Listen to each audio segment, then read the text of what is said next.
বন্ধুরা welcome back to my channel. তোমরা হচ্ছে শ্রেয়াস ডেলি ডায়েরি। তো আমার চ্যানেলে সবাইকে স্বাগত জানাই। তো অনেক দিন পর তোমাদের কাছে আসলাম, কারণ মাঝখানে টানা প্রোগ্রাম চলছিল। তো সরস্বতী পুজো থেকে টানা প্রোগ্রাম চলছিল, আর আমি অনেক দিন পরই এই ভিডিওটা আপলোড করছি। তো এটা সরস্বতী পুজোর ভিডিও। আমার বাড়িতে সরস্বতী পুজো করেছি আমি ছোট্ট করে প্রথমবার, কারণ বিয়ের পর থেকে সরস্বতী পুজোটা করাই হয়নি, কারণ এ বাড়িতে হতো না প্রথম কথা। দ্বিতীয় কথা হচ্ছে যে আমার পক্ষেও সম্ভব হয়ে ওঠেনি, বাট এবার ভেবেছিলাম যে করেই ছাড়বো, তো সেই জন্য পুজোটা করছি। আর এই দেখো বাজার করতে গেছি, এটা আগের দিন রাতে দেখাচ্ছি যতটুকু সম্ভব। খুব তাড়াহুড়োর মধ্যে ছিলাম, আর আমার শ্বশুর শাশুড়িও হঠাৎ করে চলে এসেছিলেন, তো সেটা নিয়েও একটু ব্যস্ত ছিলাম। তো সেই জন্য সব কিছু হয়তো পরিপাটি করে তোমাদের দেখাতে পারিনি, কিন্তু যতটুকু চেষ্টা করেছি ততটুকুই, যতটুকু পেরেছি তোমাদেরকে শেয়ার করেছি। তো এটা বাজারটা দেখাচ্ছি। বাজারটা দেখানোর পর তোমাদেরকে ডাইরেক্ট পরের দিন সকালে, মানে পুজোর দিন সকালে চলে যাবো। তো দেখো টুকটাক ভালো করেই বাজারটা করলাম। বাজারে এত ভিড় ছিল যে মানে আমার 2-3 ঘন্টা লেগে গেছে বাজার করতে, আর ফিরতে ফিরতে অনেক দেরি হয়ে গেছিলো। তো চলো টোটাল ব্লগটা দেখো, আর ভালো লাগলে লাইক কমেন্ট শেয়ার করতে ভুলো না। তো চলো আজকে ব্লগটা শুরু করা যাক। তো বন্ধুরা সকাল সকাল ভাতটা বসিয়ে দিচ্ছি 7টার সময়, এখন বাজে 7টা। আর আমার ঠাকুরমশাই হয়তো 9:30টার মধ্যে চলে আসবে। তো তার আগে আমি রান্নাবান্নাটা কমপ্লিট করে ঠাকুরের কাছে যাবো স্নান টান করে। তো সেই জন্য ভাতটা বসিয়ে দিয়েছি। আর আমি জানতাম আমার শ্বশুর শাশুড়িরা খাবে, কিন্তু ওনাদের আজকে কাকিদের, মানে আমার পাশে যারা থাকেন ওনাদের বাড়িতে নেমন্তন্ন আছে, তাই ওনারা খাবেন না। তো শুধু গৌতম আর লাভলি মলির জন্য রান্নাটা। তো দেখো বন্ধুরা স্নান হয়ে গেছে, আর দেখো ঠাকুর ঘরে চলে এসেছি। তো ঠাকুরের আসনটা পেতে নিয়েছি, আর এবার আস্তে আস্তে টুকটুক করে কাজের দিকে এগোবো, কাজগুলো করব। তো তোমাদের তার সাথে একটু শেয়ারও করে দিই। আর দেখো এখানে সব ঠাকুরের বাসনপত্র আছে। তো এবার ঠাকুরটা নিয়ে এসে বসিয়ে দেবো। আমি ছোট দেখেই ঠাকুর এনেছি, কারণ আমার জায়গাটা খুবই ছোট। তো ওখানে অলরেডি লক্ষ্মী ঠাকুর আর এমনি অনেক ঠাকুর হয়ে গেছে, আর কার্তিক ঠাকুরও হয়ে গেছে। আর এরপর ধরো এখনও আরও 2 বছর কার্তিক পুজো হবে, সেই ঠাকুরটাও আসবে, তো সেটা রাখারও জায়গা থাকতে হবে। দেখো ছোট্ট করে ঠাকুর নিয়েছি আমি। লক্ষ্মী ঠাকুরও ওর জন্য ছোটোই নিয়েছিলাম। তো দেখো, আর ঠাকুরের মাথার যে মুকুটটা সেটার আঠাটা একটু খুলে গেছে। অনেক চেষ্টা করলাম, তাও ছেড়ে ছেড়েই যাচ্ছে। তো চলো এবার একটু সব আয়োজনগুলো করে নিই ঝটপট করে। তো এখানে ফুল দিয়ে প্রথমে ঠাকুরকে মালাটা পরিয়ে নিচ্ছি। আর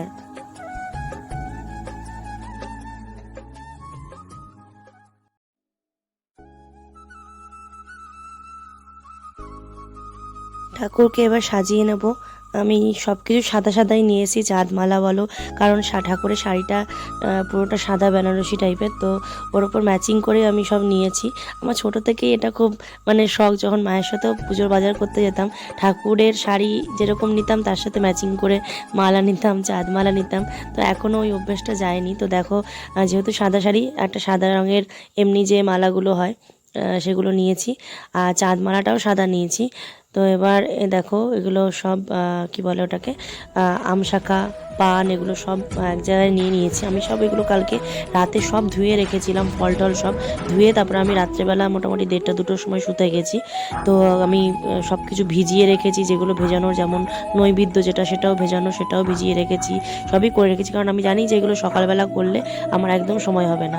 আর দেখো এবার সিঁদুরটাকে একটু গুলিয়ে নেবো তেল দিয়ে, তারপরে তোমার ঘটে, যেটা ঠাকুরের ঘট বসাবো, সেই ঘটে স্বস্তিক চিহ্নটা আঁকবো। আর এই দেখো ছোটো ছোটো দোয়াত। তো যেটা দোয়াতের যেটা হয়েছে, প্রথমত আমার যেটা জানা আছে যে দোয়াত যদি হাতে খড়ি টাইপের কিছু হয় বা তাহলে হয়, তাহলেই বোধহয় সম্ভবত দোয়াত লাগে। আমি জানি না, তোমরা যদি জেনে থাকো তাহলে অবশ্যই কমেন্টে লিখো। আমি তো ছোটোবেলায় দোয়াত নিতে দেখেছি মাকে, তাই জন্য দোয়াত আমিও নিয়ে নিয়েছি। পরে আমি ভাবছি যে দোয়াতটা আমি কী জন্য নিয়েছি। আর দুটো দোয়াতের জায়গা নিয়েছি, কারণ ছোটোবেলায় আমার একটা দাদার একটা থাকতো, তো এখনও সেটাই মানে দুটো দোয়াত নিয়ে ফেলেছি, মানে ওই জিনিসটাই মাথার মধ্যে আছে। তো আর দুটো দোয়াতের মধ্যে একটা দোয়াতের যে কাঠিটা হয়, মানে যে পেন্সিলের মতন দেয়, সেটা আবার খুঁজে পাওয়া যাচ্ছিল না, নাকি দেয়নি নাকি পড়ে গেছে আমি জানি না। তো দুটোর মধ্যে একটারই ওই আমি পেন্সিলটা দিতে পেরেছি। তো এটাই আমার মানে যখন আমি কাজটা করছিলাম, রেডি করছিলাম, দেখো ঘটে স্বস্তিক চিহ্নটা এঁকে নিয়েছি। তো যখন আমি দোয়াতটাতে দুধ ঢালছিলাম তখন আমার মনে পড়ছিল যে আমি দোয়াতটা কী জন্য নিয়েছি। তো আমাদের বাড়িতে তো কেউ মানে আপাতত পড়াশোনা তো আপাতত কেউ করছে না। তো চলো এবার পান ঠানগুলো ভালো করে একটু করে লাগিয়ে নেবো, মানে সিঁদুর লাগিয়ে নেব। তো দিয়ে আসনের মধ্যে পেতে দেবো 5 ফল, 5টা পান যেটা হয়। তো আর দেখো এবার ফলগুলো কাটতে শুরু করে দিয়েছি।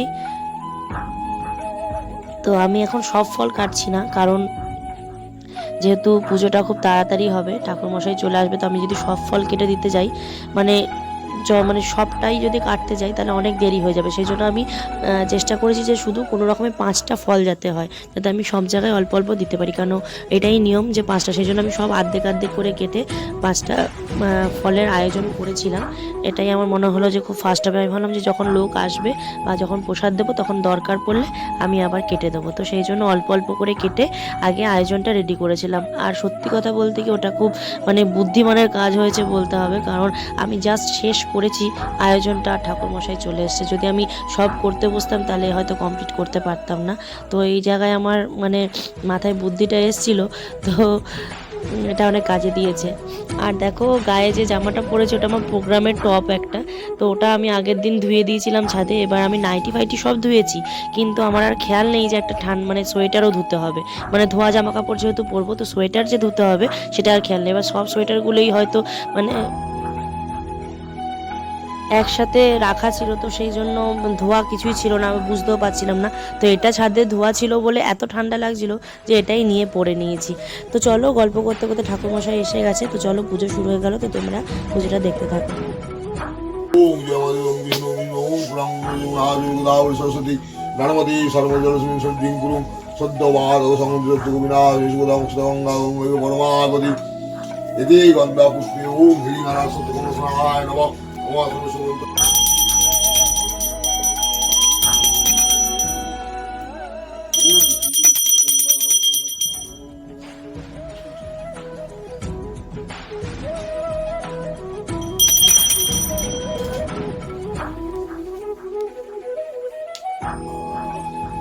আমরা সেটা নিয়ে যাবো, এটা ওটা বাড়িতে সবাইকে দিয়ে দেবো। হ্যাঁ হ্যাঁ হ্যাঁ ওই হাতে ওটা কি এটা হচ্ছে না। তো বন্ধুরা পুজো মোটামুটি হয়ে গেছে, আর আমি এবার এই প্রদীপের ইয়েটা মানে শিখাটা গোটা ঘরে একটু দিয়ে দিই, আর একটু গৌতম বাবা মা সবাইকে একটু দিয়ে দিই, মাথায় দিয়ে দিই। তো চলো একদম ভেতরে চলে এসেছি। মা বলছিল একটু যে আমার জন্য একটু দাঁড়া, আমিও একটু অঞ্জলি দেবো। তো সেই জন্য মাও চলে এসেছে স্নান টান করে, তো আমি আর মা মিলে অঞ্জলি দিলাম, তো ভালোই লাগলো। বাঁ হাতে জলটা নিয়ে এই ডান হাতে এই আঙুলটা করে নিন, যে বলুন নমঃ বিষ্ণু, এই আঙুলটা হ্যাঁ নমঃ বিষ্ণু নমঃ বিষ্ণু নমঃ বিষ্ণু, জলটা মাথায় ছিটিয়ে নিন। এবার জোরহাত করে বলুন নমঃ অপবিত্র পবিত্র বা সর্বাবস্থা কত বিবাহ দশ পরে কুণ্ডলিকাক্ষ সবাহ্য অভ্যন্তরা শুচি নমঃ বিষ্ণু নমঃ বিষ্ণু নমঃ বিষ্ণু। একবার 3বার দিয়ে একবার দিতে পারেন, আবার 3বার দিতে পারেন, একবারেই ধরে রাখো, পুরো একবারে দিয়ে দেবো।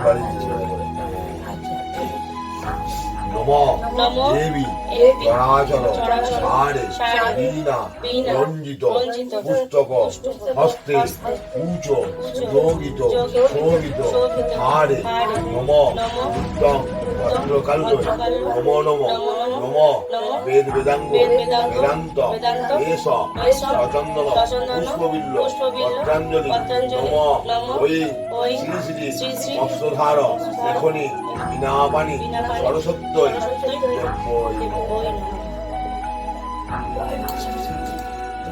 এবার প্রণাম করুন। নমঃ মহাভাগে বিদ্যে কমললোচনে বিদ্যাং দেবী নমস্তুতে। গুরু ব্রহ্মা গুরু বিষ্ণু গুরুদেব মহেশ্বর গুরুদেব পরমব্রহ্ম তস্मै শ্রী গুরবে নমঃ। হে কৃষ্ণ করুণা সিন্ধু দীনবন্ধু জগৎপতে গোপেশ গোপিকাকান্ত। তো বন্ধুরা অঞ্জলি দেওয়া হয়ে গেল, দেখতেই পেলে। তো পুজোটা খুব ভালোভাবে সম্পন্ন হয়েছে। আমি খুবই টেনশনে ছিলাম যে এত সকাল সকাল পুজো একা হাতে টোটালটা আয়োজন করছি, কমপ্লিট করতে পারবো কিনা, তো এটা খুব টেনশন হচ্ছিল। কিন্তু ঠাকুর আমার সহায় আছে, তো হয়ে গেছে, একা হাতে সবটাই করে ফেলেছি। আর আজকে খুব ভালো লাগলো যে এই প্রথমবার এই বাড়িতে মা মানে মা বলতে শাশুড়ি মার সাথে প্রথমবার কোনো পুজোতে অঞ্জলি দিলাম। তো এটা একটা মানে খুব মন থেকে ভালো লাগলো। তো চলো টোটাল পুজোটা দেখতে থাকো। আর এখন একটু ঠাকুরমশাইকে ভুজি দিয়ে প্রণাম করে ছেড়ে দেবো, তারপরে ঠাকুরকে একটু খেতে দেবো, তারপরে এসে সবার প্রসাদটা আমি মাখবো। তো ততক্ষণের জন্য টোটাল ব্লগটা দেখতে থাকো, আর ভালো লাগলে লাইক কমেন্ট শেয়ার করতে ভুলো না। আর যারা আজকে আমার চ্যানেলটা নতুন দেখছো তারা অবশ্যই লাল বাটনটা প্রেস করে আমার চ্যানেলটা সাবস্ক্রাইব করে দিও, আর বেল বাটনটা প্রেস করে দিও যাতে পরবর্তী সব ব্লগ তোমাদের কাছে পৌঁছায়। তো ঠাকুরমশাই এবার বেরিয়ে যাবেন, আর আমিও ওনাকে সব কিছু রেডি করে দিচ্ছি, ওনার ভুজিটা রেডি করে দিচ্ছি।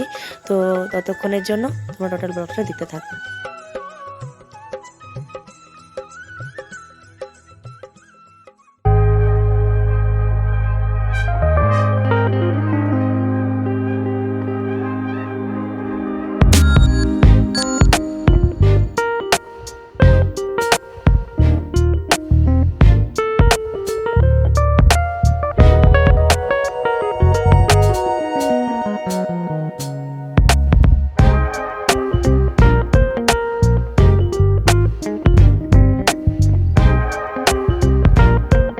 করে বেরোবো একটু মায়ের বাড়ি, মানে আমার বাপের বাড়ির ওখানে একটা, মানে যেখানে ছোট থেকে পড়াশোনা করেছি আমরা, সেই ব্যাচে খুব বড় করে খাওয়ানো দাওয়ানো হয় সরস্বতী পুজোয়। ভেবেছিলাম যে সেখানে গিয়ে একটু খাবো, কিন্তু সেটা আর সম্ভব হয়ে ওঠেনি, কারণ পুজো টুজো হওয়ার পর আমার শরীরটা একদমই ছেড়ে দিয়েছিল, আর আমি আর পেরে উঠিনি। তো দেখো এখানে ঠাকুরকে খাওয়ানো হয়ে গেছে, এরপর আমি এসছি এখানে প্রসাদগুলো কাটতে। আর মা কিছু মনে জিজ্ঞেস করছে আমাকে, মা ছাদে গেছিলো জামা কাপড় শুকাতে দিতে। ও মা আমাকে জিজ্ঞেস করলো যে কিছু হেল্প লাগবে কিনা। আমি বললাম না না, কিছু হেল্প লাগবে না। তো চলো এগুলো সব কেটে নিই। সকালবেলা তো দেখলেই পুজো টুজো হলো, আর পুজো হয়ে যাওয়ার পর আমার মুখ চোখের অবস্থা একদম খারাপ, আমি কোথাও বেরোইনি সেরকম ভাবে। তো পুজো করার পর খুব ক্লান্ত হয়ে গেছে। আর আজকে আমি একটু পাপিয়াকে সাজিয়েছি, তো তোমাদেরকে দেখিয়ে দিচ্ছি ব্যাক ক্যামেরাতে। তো কেমন লাগছে বলো? পাপিয়ার পুরো ভোলটা বদলে দিয়েছি পুরো। দাঁড়াও লাইটগুলো সব কথা জ্বালাই।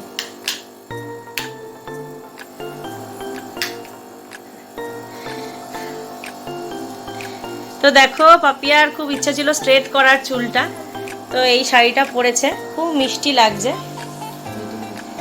আর বিউটিকে দেখো কত সুন্দর লাগছে। বিউটিকে আমি সাজাইনি, ওর ম্যাডাম সাজিয়ে দিয়েছে, আমার কাছেই সাজার কথা ছিল, কিন্তু সকাল সকাল যেতে হতো। তো আমার সকালে যেহেতু পুজো ছিল, ওকে আমি সাজাতে পারিনি, ওকেও খুব মিষ্টি লাগছে।